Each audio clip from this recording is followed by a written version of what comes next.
If you do not feel concerned, it will concern you. It will come and find you right where you are. Yes. The climate will climate It will you. climate you. It will warm you up. Yeah, it will Hit warm you. Ginger you. With this throwing of painting of food on paintings, are you mad? Are you okay? What's the Are you alright? You're looking like an idiot. Hello, Globies. Welcome to the World Health Investigation Podcast. My name is Jocelyn. I'm Edna. We are young global health professionals and your hosts for the World Health Investigation Podcast. Also known as the WHI, we will be discussing all things global health, unpacking the most controversial health and social issues, as well as promoting new wave global health development and equity. So, Adina, what's the tea in global health today? We got a bit of tea in global health today, especially the temperature of the tea. I'm very concerned about the temperature of the tea. She's so extra. She's the temperature of the tea. Yes. There's a little hint for you. But before we get into that, the debate is over. It's over. It was great, though. It was fantastic. Thank you to everyone that came. It was excellent. Excellent. We hope to have another one and see your faces there. Exactly. Oh, wow. What a hot debate. We discussed a lot, but if you want to follow through, go watch. We are posting the video. Yes. Is the video there right now? Who knows? Who knows? I don't know. But you would know. You will know because you are in the future. We obviously have the pretty, the news of the week. Oh, okay. The news of the week. Tell us. So tell me, Jocelyn, are you gonna be watching the World Cup? Absolutely. Cameroon is playing. Switzerland is also playing. Cameroon is playing. Switzerland is. They're in the same group. I'm making noise. Yes. Edna, watch out. Me? Yes. You better watch out. Watch out. You need to watch out. My people are coming. My people are coming too. So now you're Swiss. Huh? Today she's Swiss, guys. She's back and you see. Anyways, it's I'm okay. everything. The ancestors will disown you. Oh, my days. Jeez. It is fine. They will all claim me. Anyway, yes, as we know, the World Cup is about to kick off in Qatar. People are very excited. Yes, yes, Qatar. It's time for Qatar. 2022, baby. I'll be watching, baby. But there have been some concerns. I think early on, even in the reporting, we were seeing that as they were building stadiums in Qatar, preparing for the World Cup, we were also hearing stories of workers, particularly migrant workers, being mistreated. Oh. Yes, at the various construction sites, allegedly. Allegedly, you would have situations. For instance, I was reading a story about a man who he was at one of the construction sites for the World Cup, and he had an occupational accident, and he actually now he can't even walk around without a stick. But to this day, he has not received any kind of payment or anything like that. We had reports of people allegedly, Qatar is a very hot place. They'll be working outside, people passing out, really dangerous occupational, environment. And then also obviously the issues of low pay, almost like modern day slavery. She said it. Allegedly. Yeah, so what are your thoughts? How do you feel as maybe someone who wants to watch, FIFA World Cup for the game, for the love of the game, but at the same time you have this problematic history associated with Qatar and how it's built its stadiums and got to organize the World Cup? Oh, that's a deep question. Yeah. It's not deep, but when you think about it like that, that's not what I want to think about when I'm thinking of watching the World Cup, of course. But it's almost to think, is everything really down to oppression? Why can't we just not treat people right? That's my first thought. It's okay, everyone watches football. Okay, no, maybe not everyone. Some people prefer basketball, and other sports, obviously. But it's a football and FIFA and football. It's the global sports. Then these people should be well paid. They're making billions. They got hella money. They got hella money from this. So Come on, do better. There's absolutely no excuse to not pay your workers or to even leave them working in such dangerous environments. Dangerous environment, especially because I think football is something that brings the world together. Like it creates, obviously, there's competition there, but really and truly, it's bringing different cultures together. I know even with Cameroon, for example, despite everything that has happened in the country, the one time when we all come together is when football is there, when everyone is supporting the nation. So in this time, I think everyone should feel supported, especially the workers that are putting their lives at risk in this moment. Yeah, 100%. I agree with you. Like coming together, watching football, it's a great thing. Even me, I that's when I feel my Swiss pride, you know? Ah, she said Swiss pride, not Zim. Up Swiss. You know what I mean? But yeah, I'm not gonna lie, this year it's a bit hard for me. Like the bribes, okay, you know, we know there's alleged corruption in FIFA and all these things, alleged. That I'm like, oh, okay, it's everywhere. But I don't know, the mistreatment of these workers. It has me feeling some No, type of way. I don't know if I'll go as hard, you know? it's not okay. No. It's really not okay. Come on. Yeah. Not. Don't do it. Do better. Do better. Do better. And it's you're making all that money. You know you can do better. Just at least if you can't pay them more, make sure they're safe. That's the first safety. You don't want to start having all these allegations left and right, man. Ugh. Anyway, that's the news of the week. Now we move on to the topic of the week. The real reason we have gathered here today. We've gathered all of you here today. We're talking about climate. Again. We're back. We're back talking about climate because we will not stop talking about climate until it's fixed. Will it be fixed? Can it be fixed? Can it be fixed? Are we doomed? You know, I'm actually vexed. No. I'm actually vexed because in the last season, we're talking about climate change, about how things need to be better, the CO2 emissions are rising, and we're talking about mitigations. And it's funny because countries are like, yes, let's do it. But we're talking about this again because it's an emergency. It's an emergency. It's not a yes, we need to make plans and down the road our roadmaps. No. What are you doing right now? What are you doing right now? And that's why we're back with this episode again, is because we feel the need to highlight the mitigations that actually need to be done. We need to highlight what needs to be done, not just say, okay, this is the issue, this is the current issue. I think at this point most people already know that climate change is of concern, right? But now it's like, okay, the conversation is now we're all debating around how do we get there? How do we improve the situation? Yeah, I think it is really interesting to think about how far we've come in terms of like this whole climate conversation, because I feel like it started at, oh, is climate change even real? That's where we started. To think that there were, especially in America, a lot of this, some of this, I want to add, allegedly. Some of these politicians were claiming that, yes, climate change is not real, it's not possible, it's not, it's a myth, it's a this and that. All the heat waves are knocking at your doors. Exactly. They're right on your doors. They're right there. Then we moved on to saying, okay, climate change is a thing, temperatures are rising, but it's not man-made. It's not because of humans. It's natural. No. I think now we're also at a place where we can say, right, we need to take action.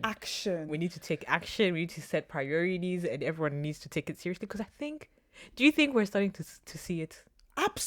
Absolutely. You see this mark on my face? Where is it? You see this? I don't know if you see it. Yeah. I have a mark on my face. It is from the heat wave this summer. It is from the heat wave. I had burns on my skin. Wow. Because of heat wave. Damn. In London. In this London? In this London. No, London was suffering. London was burning. That's when I knew it was real. I mean, I knew it was real, but when you feel it in your skin, that's when you know. If you remember this summer, some of us, I saw memes around people sleeping naked, having the fan on. Yeah. It's an emergency. Yeah. No, it's crazy. We know it's real. Okay, so what's going on?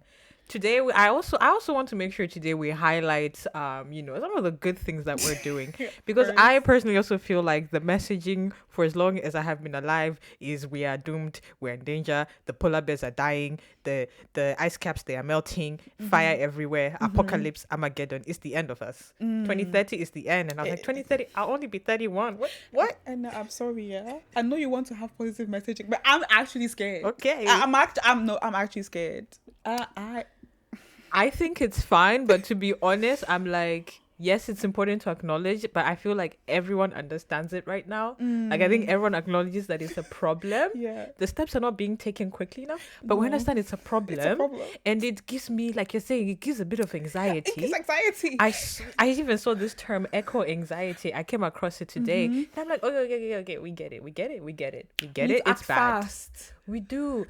But let's also make sure we're giving people hope. Yeah. Let's not burden people and make it seem as if, like, there's nothing you can do. Armageddon is coming. It's already too late. I almost feel like it pushes people to be apathetic. To be like, what can I do? What can I do? The corporations will continue to do what they do. My politicians are doing what they're doing. Armageddon is coming. Just why we should hold them accountable. But I'm going to mention that later, because at this point, I don't think...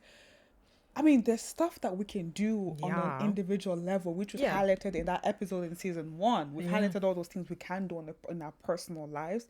But a lot of the time, we need to think about the people we elect, the people that are in charge, the business leaders, the places we shop at, the places where we buy our food. These are the corporations that are contributing to most of these greenhouse gas emissions and these CO2 emissions. So it's not to say make people lose hope, but sometimes I just doing my research and like reading what's going on around it, comparing the curve, like comparing where we're supposed to be and how fast we're supposed to get there. By 2030, we need to have greenhouse gas emissions reduced by 43%. That's how much we need to reduce it by. And at the moment, it's still increasing. So that's a great cause. It's not to scare anyone, but when I look at these statistics, I am genuinely concerned. Yeah. Okay.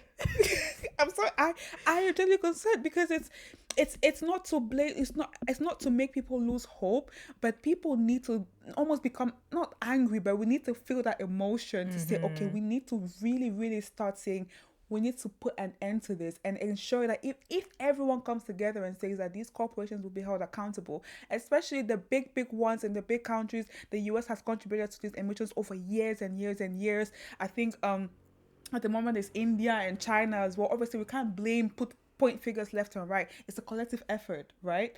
But yeah, I think that if we look at the statistics at the moment and how much needs to be done in the short period of time, in 7 years' time, because we're basically almost in 2023. Yeah. It's a lot. It's a lot. I think it's pretty clear to everyone that we're not going to hit our targets. And I feel just to give people a sense of how urgent it is anyway, I was very interested by the story of Tuvalu. I think we've heard a lot of the times that like all these island nations, especially around COP27, they get highlighted a lot. But I was really shocked by like where Tuvalu is at right now. Because guys, Tuvalu is considering literally relocating its population because it is afraid that by 2050, the country will not exist. 2050 is not far off. Imagine a whole country may not exist. And they're like, we need to find a plan to relocate our people. Let me tell you about what's going on in Tuvalu. So this is what the finance minister, Steve Peniu, I'm probably mispronouncing that, but yes, the finance minister from Tuvalu said the science is telling us that the current trends of emissions over the next 30 years, by 2050, the majority of our land will be submerged. That would deem our land uninhabitable. So it's only a matter of decade now, possibly in our lifetime. We have to be prepared. We have been coming to COP for 30 years now, and it hasn't stopped sea levels rising. Whatever happens here at COP27 will not save Tuvalu. The sea is rising and overwhelming parts of our land. So whatever adaptation options we implement, they may not be fast enough to protect our land from the rising seas. I think absolutely to your point of like, this is an urgent matter. It's This is urgent. literally people saying like, COP27 is nice, but I It's don't have nice. time. There's no time to be doing nice sweet conferences and There's no time. There's no time. And so, for those wondering, Tuvalu is a Polynesian country, and it's an island country. So it's located between Australia and Hawaii. It has a population of almost 11,000 people, and it has an average elevation of 1.83 meters above sea level. Now, what I found was mad was like thinking, how can a whole island like that disappear? But when you look at the geography of it, it is approximated that the island at its widest part might be like 100 meters wide. Think about that, that's 100 not meters. much. Usain Bolt can run 100 meters That's in not less than much. 10 seconds. Oh, oh. So Usain Bolt can go from one side of this whole island to another in To less than another 10 seconds. 10 seconds. That's how small it is. It's And really so small. obviously, given that it's, that small and it's an island nation, it is very vulnerable to things like storms, cyclones, tsunamis, which already have started to like impact the country.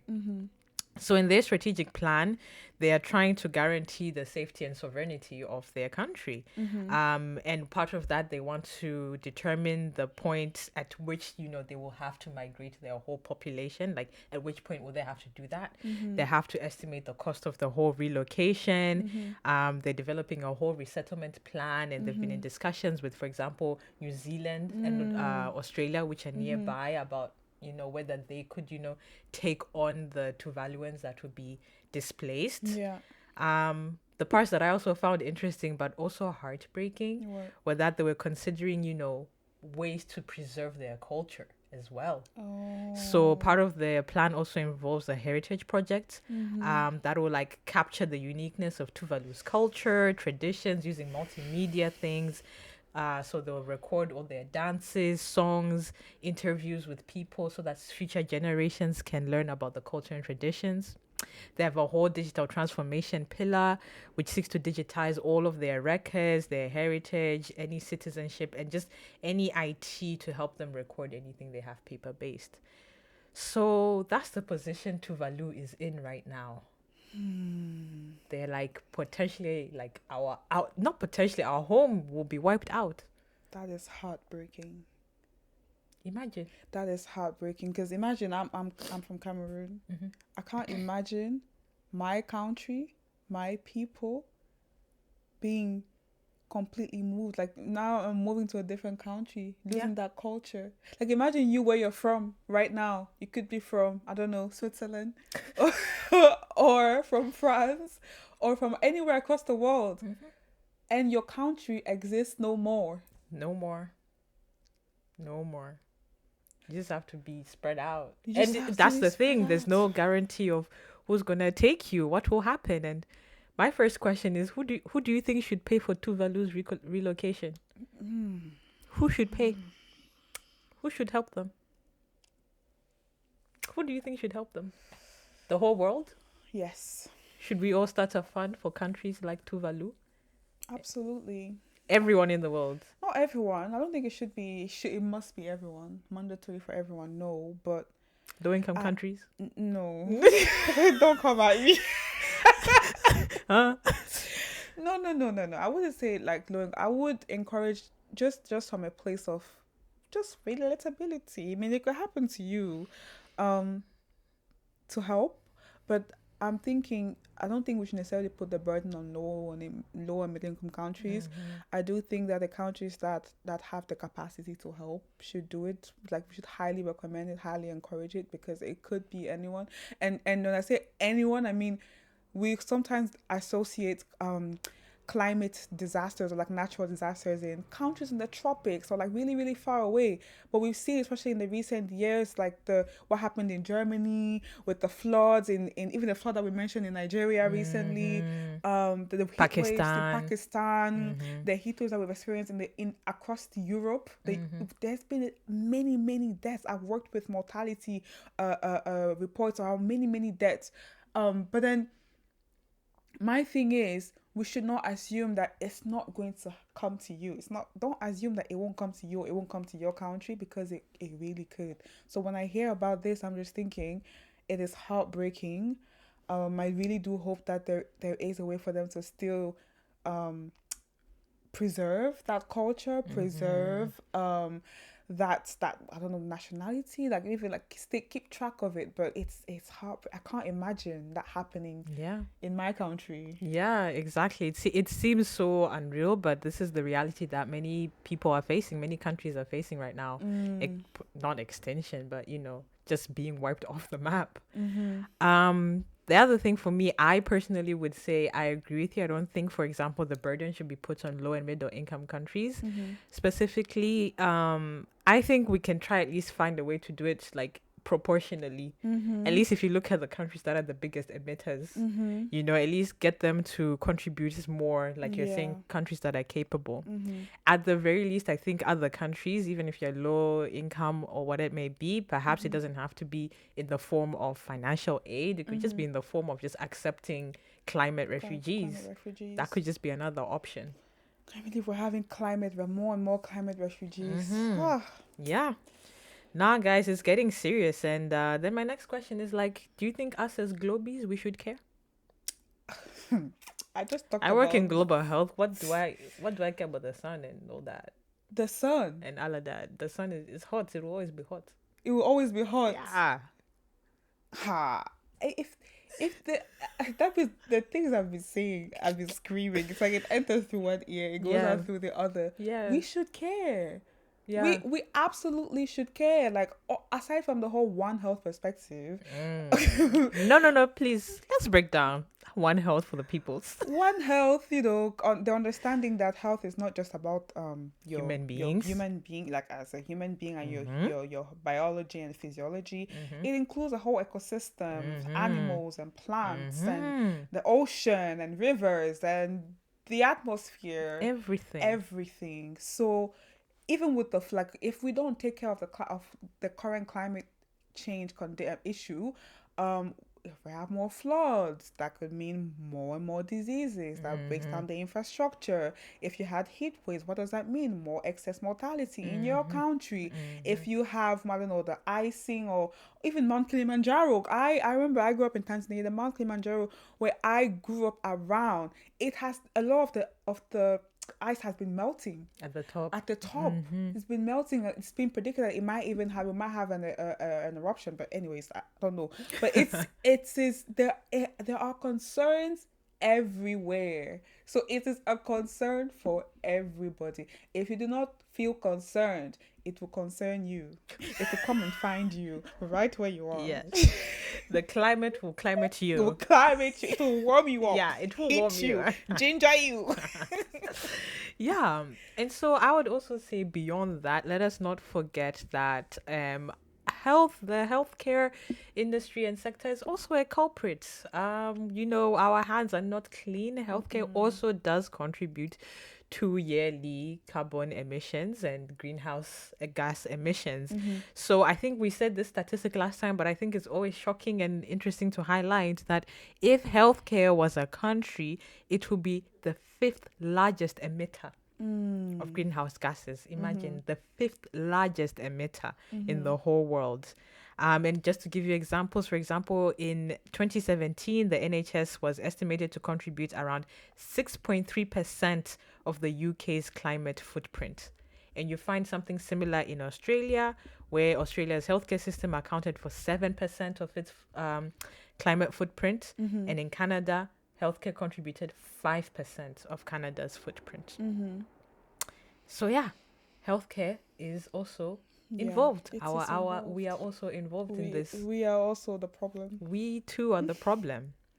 And so we'll get into a little bit about how we are part of the problem and perhaps how we can also help solve it. So, Jocelyn, if you had to guess, okay, the top 5 emitters in the world. If I had to guess, in order, right now, or in the past, like in the recent years, like if we say since the beginning of the Industrial Revolution till today, who has been emitting the most? The United States of America. Wow. China. Wow. India. Okay. United Kingdom. I wouldn't be surprised if it's on there. You know you are. So your people are always there. You're When always there's there. trouble, you are there. They're gonna come for me. Listen, with love, with love, with With love. love. Which other country am I? I feel like I'm forgetting one. Russia. Why do Right? I feel? Why do I feel like Russia must be there That one. somehow? That one. Yeah. Okay, you did quite well though. Yeah? You did quite well. You guess I think about like 4 out of the 5. Okay. Pretty in a pretty good order as well. So, according to data from the Global Carbon Project, they Oh, sorry, I forgot Japan. Is it on there? Sorry. you couldn't let it go. You say, hey, you. Hey, you come back, come here. Don't think I forgot. Don't think I I don't don't see think you. I see you. Yeah. Okay, let me tell you. So they produced an aggregate of the countries that emit the most CO2 since the Industrial Revolution. So this is looking from 1750 to about 2020. Number 1, USA. Of course. But the thing is, I see conflicting things. Sometimes people say it's USA, sometimes people say it's China. So You know, I think the USA has been more of like over time, whereas Yeah. China has been in the recent in years. the recent years, that which is also very shocking because it's like in recent years you've been able to reach America, who's been doing this. For a while. Yeah. So USA, China, number 1 and number 2 spots. Russia, like you said, number 3. Number 4, Germany. How could I forget? Yeah. But what are they doing? They just be producing. They just be industrialized. Okay. It's also a country that's been there for a long time. Yeah, that's Yeah, true. yeah. True. Then the UK, of course. My favorite. The UK, of course. You're right to bring up India. I think in previous years, India really normally was there in the top 5. But nowadays, you'll find it somewhere within top 10. They're trying. They're trying. They're trying. And then what is the other country you mentioned? Japan. Japan is also like normally in top 10. Yeah. But those are our biggest culprits. So if you want to blame anyone, blame them. Please. We're not here to point fingers. No. We're simply trying to hold people accountable. Sure. Yeah, keep it moving. Okay, we'll keep it moving. Now, we've been talking about COVID for a while now. What has been the impact of COVID on the climate, you think? COVID has been a blessing and a curse. You see, it has blessed, it has cursed us in terms of, lockdown, our mental health, our economies, and everything else. But it actually helped, I think, in terms of The climate? The climate. We breathed. We were locked down, which means we were not producing carbon in the atmosphere. No. So with all the lockdown restrictions imposed by the government, essentially people were not traveling as much. The traveling industry was not producing as much CO2 emissions. So I guess that would be the impact of COVID. Yeah, 100%. Right on the money. There's actually a study that was done by the Carbon Brief in the UK, and they estimated that the COVID lockdown specifically, they saw greenhouse gas emissions drop to 51% before levels that were there in 1990. And so this, they say, is the equivalent of basically the UK reaching halfway of its goal, of its 2050 goal to reach net zero. Wow. That's amazing. Yeah. I think I've also seen, I think the UK has been doing really good recently. Yeah. Oh. No, quite a few countries Well have been trying. No, well done. Yeah. So I thought that was quite encouraging. However, we still need to remember that this was like a temporary effect. Obviously, now things have opened back up again. And also it's like such a short time period that it didn't really have a massive change in terms of like temperatures. It didn't like decrease the temperature or something like that. Yeah. So it was just too temporary. And like if you want to think about an analogy for that, it's like if you have a bathtub full of water, we were rising, but then COVID came, lockdowns, and it sort of slowed down the amount of water that was going in the tub, but the water is still rising. It's still rising. So it's a problem. It's still a problem. That is why I'm speaking with so much urgency. It's because just because we're seeing all this progress doesn't mean we're there. There's still a lot of work that needs to be put in. If you look up any of these climate change curves and what's happening, it will scare you because it's like currently we're seeing an upwards trend. Like the pandemic has kind of made it stagnate a little bit, like just a little bit in terms of CO2 emissions, not in terms of the atmospheric temperature, but What we need is to see it going down in the next 7 years. But at the moment, it is going up, not in the right direction. Yeah. We want it to go down. We want it to go down. It is but going it's up. going up. What do we do? The opposite. The opposite. Yeah, and I think at least what we can take away from this situation is we see what can happen when we take certain measures and how dramatic like the reduction in carbon dioxide emissions can be. But we'll jump into that later maybe. Now I also wanted to highlight though that while lockdowns may have done something, slightly positive for the environment, there was also the impact of, for example, the single-use plastics in the form of PPE a lot of the time. So we still were polluting. Unfortunately. The mask, the gloves. The mask, the gloves, even your testing kits. Think about how much plastic is in those testing kits. Everything, there's plastic there. Yeah. So a February 2021 paper estimated that approximately 3.4 billion single-use face masks and shields are discarded daily as a result of the pandemic. Wow. All over the world, 3.4 billion masks every day. Every day. Every day. Up until now, though? Now, I don't know, but this was back in 2021. Okay, that was last year. Yeah, that was last year. Now, I'm sure it would have reduced a bit because the restrictions are, less stringent. You don't really have to wear a mask, but I'm sure it's still quite up there.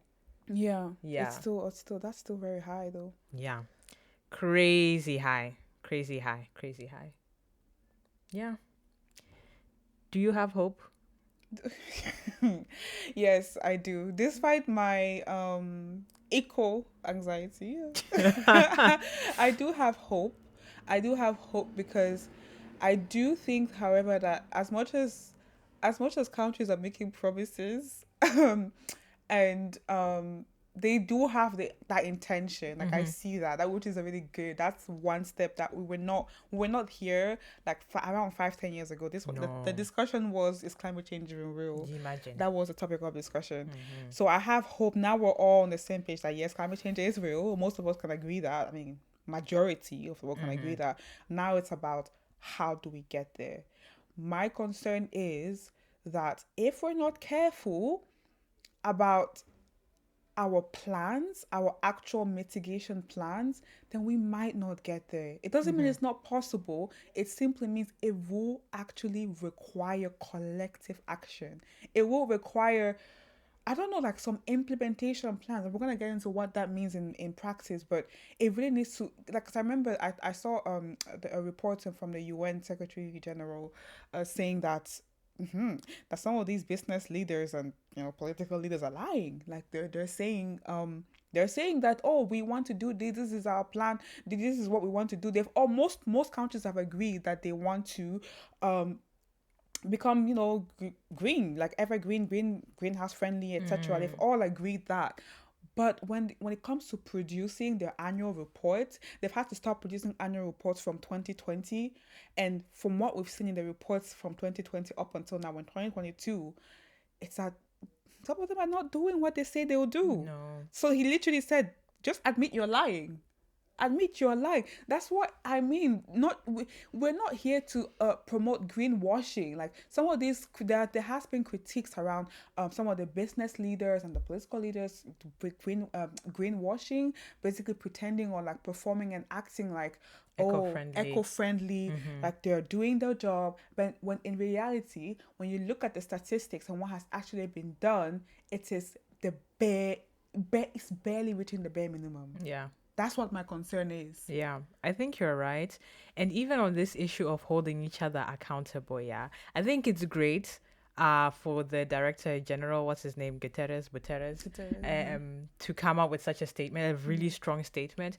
However, I'm like, it can be a bit hard for organizations like the UN to hold some of these companies accountable, when at the same time they're also sponsoring things like COP27, like we highlighted in our previous episode. Coca-Cola was, one of the major sponsors of COP27, and they produce so much in terms of plastic waste.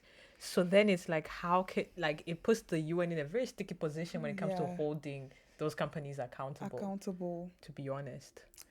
However, I do like the idea of, I think you were mentioning before, like actually, like how are these countries reporting the progress that they are making? How are they reporting? They say these things like, oh yes, we will be reducing. We're no longer financing some of these plants. What do you call them?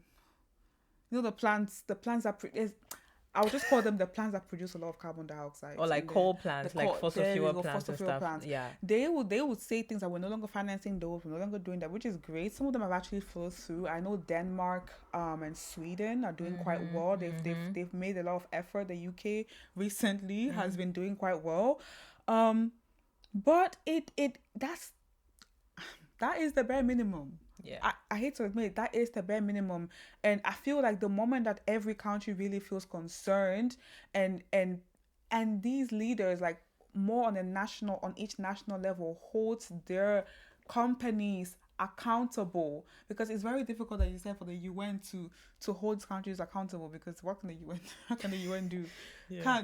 They can't really do much. But I'm gonna get into what can be done in terms of like how do we hold them accountable. I don't know if you want to get me to get into that now, but I'll let you kick us off, and Yeah, then yeah, yeah. yeah. I mean, I just wanted to start off by highlighting at least some of the progress we've been seeing. Okay, Like yeah, we're let's see. saying, you know what I mean?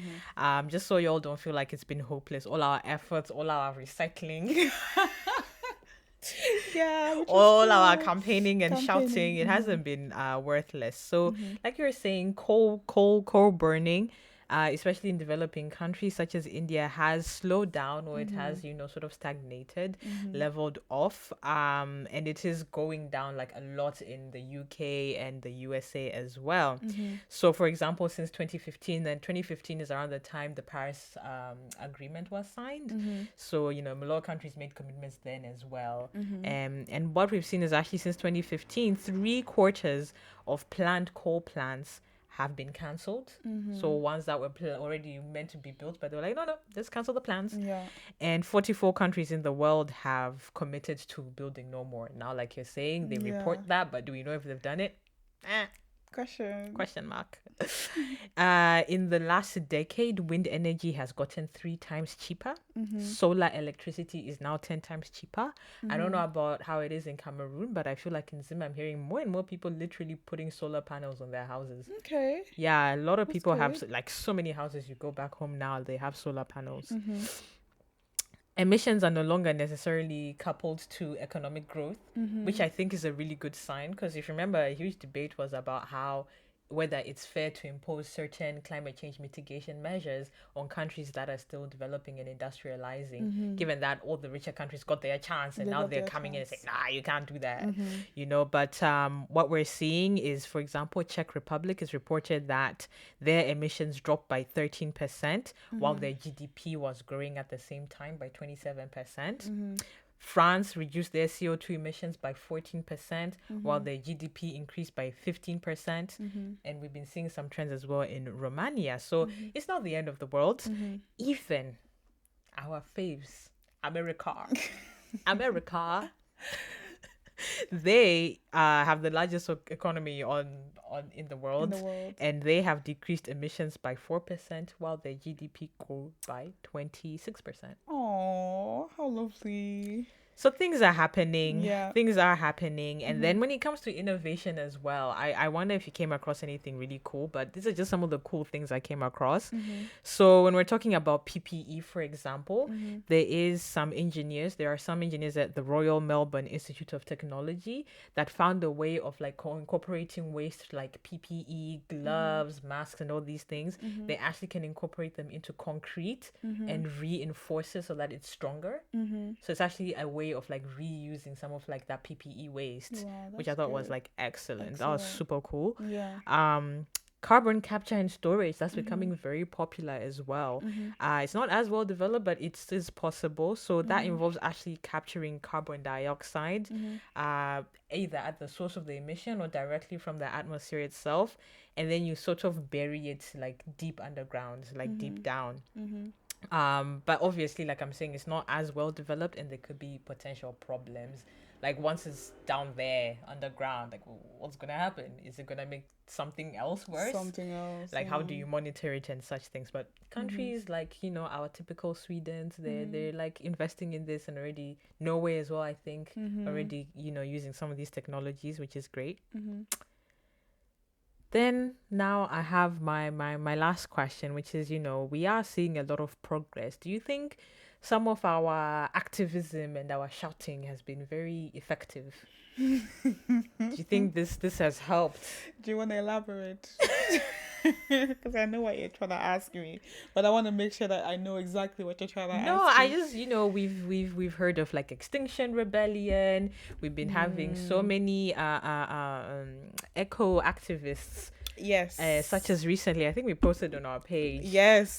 These activists that were throwing paint on art. Okay. All over the world. Yeah. And do you think that that's, you know, been effective and, you know, is actually helping push us towards the progress we're trying to see? Okay, first, I don't want to push a negative perception of climate change activism. That's not what I want to do. I do think that most climate change activists have been doing well. I do think that the majority have. I remember when, even to me, it was not particularly one thing that I felt compelled to really speak about publicly. But through the climate change activism that I've seen, even online, on I don't know, even like in university societies and whatnot, I felt more and more concerned. So yes, however, with this throwing of paint of food on paintings, are you mad? Are you okay? What's the harm? Are you all right? You're looking like an idiot. Ooh. Looking like an idiot. Because look, the thing is, right? I don't think it's effective. I think it pushes the wrong message, and I think that it's not reaching the right audience. Like I understand that if there's a good intention there, but it is not. It's not going to attract the right audience, because the leaders that you want to attract their attention, they're not going to look at you like, oh, you've destroyed my painting, so therefore I'm going to stop producing carbon dioxide in the atmosphere. No, they're going to look at you like, why are you being ridiculous? You've just wasted food. One. So you are contributing to this climate change problem because you've wasted food, and now you've destructed art, which is a public property. You've ruined public property, and potentially that could have costed so much money, and that could have been wasted. And potentially maybe that painting was made from a tree, and now you've wasted that tree that has been cut down in the atmosphere, and now everything is just wasted. You just wasted everything. Wow. That's what, to me, I don't think it's a very smart idea. I'm saying this with love, and I'm saying this with care. Of course. You're dumb with love. Hey, listen, we're respectful here. Listen. With much love and much care, respectfully. Oh, no. Stop it. No one ever says with respect and it's followed by something respectful. Because they're gonna be very angry. I know people might come at this and be like, "Oh, yeah," you know. But honestly, I mean it from the bottom of my heart. I don't think it's necessary. It's not. It's not necessary. Yeah. What you can do, is, you know, spreading awareness, talking about it, electing the right MPs, being aware of, like, even your recycling, where you buy your food, where you buy your clothes. That's what you can practically do. Try to engage with, like, your local government if you're in the UK and whatnot. That's what you can practically do. But going outside and throwing food, it is a way of getting attention. I must say that you're getting attention, but is it the right attention, or is it performative? Yes, I'm really glad you mentioned that, because I do think there's a distinction between, you know, some of the climate change activism we've been seeing over the past few years versus like some of the more performative activism. And this is not just a problem in climate change activism. This is like even Black Lives Matter. Y'all remember Blackout Tuesday? We're all there posting black squares on Instagram. Stupid us. We all thought we were doing something. It's okay, we've learned. We have learned. Exactly. I think, you know, I really look up to people like Greta Thunberg. I feel like she like really showed me like as someone like similar age to me, and she was just Mm-hmm. out here like just saying it outright, being like, you people are out here talking blah blah blah. I Blah. feel like these are people who, like as we're saying, are really in a good position to hold governments accountable, especially Mm-hmm. young people, because you're like, oh, we are your children, we are your future What are generation. the Like future everything you're trying to generations? set up here, we're the ones that will have to implement and live it out.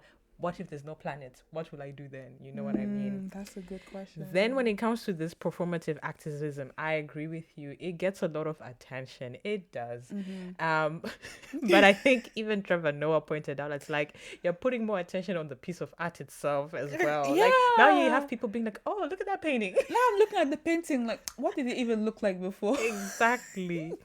So I think the issue with performative activism is a lot of times it's not accompanied by like actual concrete actions or like a very concrete message. Mm-hmm. So I think that's where you're saying it's important that yes, you get that attention, but then now that I have your attention, tell me something important. Tell me some Important. action. You know what I mean? Mm-hmm. That's what I think was missing.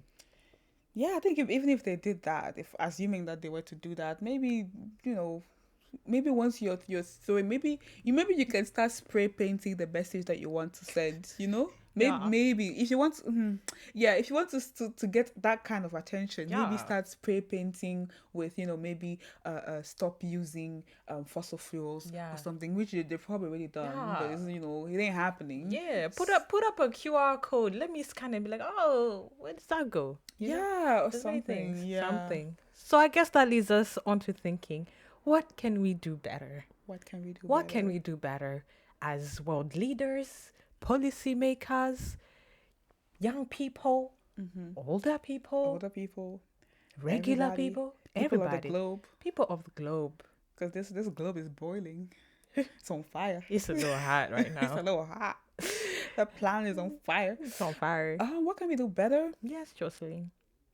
Number one, I Mm. literally just mentioned this just now. Yes.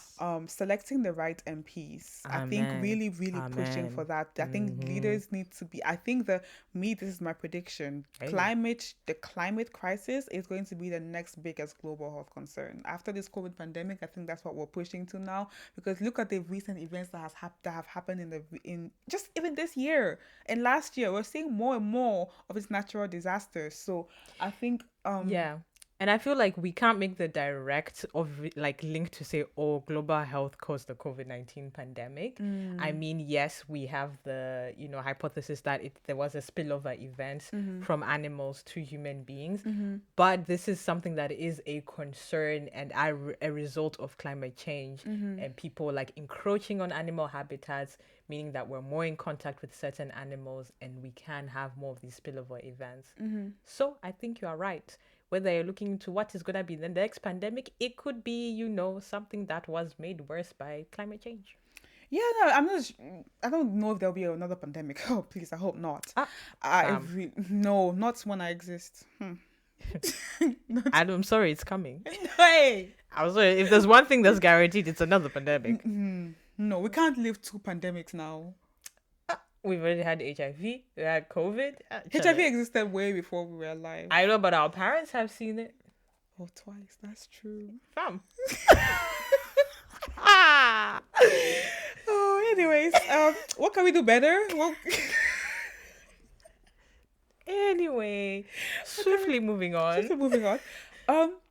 I think one, as I said before, electing the right MPs, knowing where you buy your food. Not. I think obviously this comes from a privileged place. You can't always decide. Okay, some people may prefer to shop at certain places, so I won't tell you where to shop and where to buy your food. But if you can, that's what you can do on an individual level. That I'm speaking directly to the globies. Yeah. But I think more for corporations now and countries, nations across the globe. First things first, I think there needs to be this. I remember this guy from Yale University. He said that countries need to be sanctioned from now. I think, Countries. yeah, countries need to start being sanctioned because I think the voluntary approach of encouraging countries to partake and reduce their climate their their CO2 emissions it has not been as effective when you make it voluntary and you make it all recommend on the recommended recommendable basis. But if you start having sanctions, like I think it's the climate change club or something, where if sanctions are put in place such that countries are actually held responsible, then we'll start to see things more seriously. And as I said before, our aim was is to reduce, to have this downward trend happen by 20, I think it's actually to get the downward trend by 2025, but then reduce it but then reduce it down to by 45% by 2030. 30. Yeah. So, and we have 2 years. We have 2 years to get the curve to go down. So, which means that we really need to, I think if we're going to get there, it's no longer an option. It's now or never. It's peak. It's now or never. Yeah. It truly is. It truly is. No, there's no more time to be wasted, to be honest. There's really no more time to be wasted. No. Do you have anything else to add? I'll let you kick off and then I'll see if I have more. Yeah, no, for me, I think it's the things we continue to talk about. Please, we can even take action, I think, to rethink our agricultural practices. I know there's something called carbon farming as well. And these are, farming practices that are aimed at, also capturing a little bit of carbon dioxide from the atmosphere as you do your farming, which I thought was excellent. Reducing air pollution, as always. I think when you even think from a global health perspective, that's gonna help, reduce air pollution. And then, because air pollution can damage the lung, and if you have lung damage, that could put you at risk for things like COVID-19. So it's also in our best interest. And I was also coming across some more examples of like how, people may be worried about, okay, single-use plastics, we need them because we don't want to be using contaminated things all the time. But there've been some innovations as well. For instance, there's the critical care decontamination system that was created. And this is a container that was made by a private company in America, which can decontaminate up to 80,000 items of PPE at a single time. Biodegradable gloves are available. Yeah. There was this video I was watching called about the Real Shield Flip, and it's a face visor that's made from paperboard and wood pulp, cellulose, meaning it can be composted at home, and it costs for it goes £100, £150. So I think there's so many more cheap alternatives that we have available, and it is worth it. I think we're seeing for governments, for companies to invest in these like eco-friendly solutions so that people just have more options. Yeah. And just to add on to that, I think you know how you mentioned that it wouldn't be ideal to put the burden on low and middle income countries to reduce CO2 emissions. I do think that the countries that have contributed to the most to the current situation that we're in should invest more into eco-friendly solutions, particularly towards drawing out CO2 emissions from the atmosphere. So that has not yet been put in place yet, I don't think. No. But I think that I've read a few papers around that possibility, like actually putting the financial investment to develop technologies because at the moment the current Paris Agreement is not enough. It's not enough to simply say that we'll aim to maintain the global temperatures at 1.5 degrees Celsius rise by 2030. It's not enough to just keep it that, because it's still going to be increased. It's still not enough to keep us at that level. So at this point, there needs to be some innovation put in place to draw out the CO2 emissions and the greenhouse gases. Yeah, 100%. And I think after in this post-pandemic era, we hear a lot about building back better. And I actually came across this term, building back greener. And I think we should also, as a world, like really pay close attention to what happened with the lockdowns. Obviously, we had to do it, and people had to social distance, and that was not the best. However, we did see that it could have some positive effects on the environment, and we should look into like what behaviors we had at that time that we could still maintain now.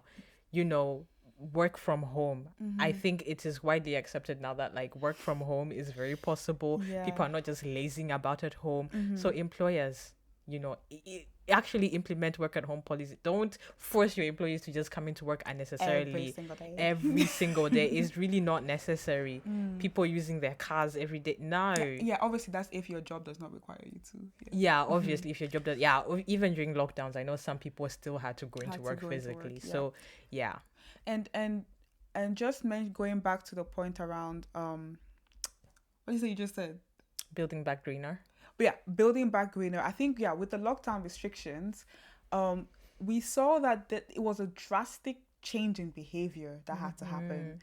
And it's not to say that if we're to go greener, we will necessarily have to be completely restricted, but I do think it will require that much change in behavior. I don't think it's something that would just be okay. We are slowly. There would have to be an obvious change even in policies in terms of behavior and how people recycle and how people what type of, I don't know, where the electricity comes from, where your water comes from, where your books come from. There has to be that obvious change.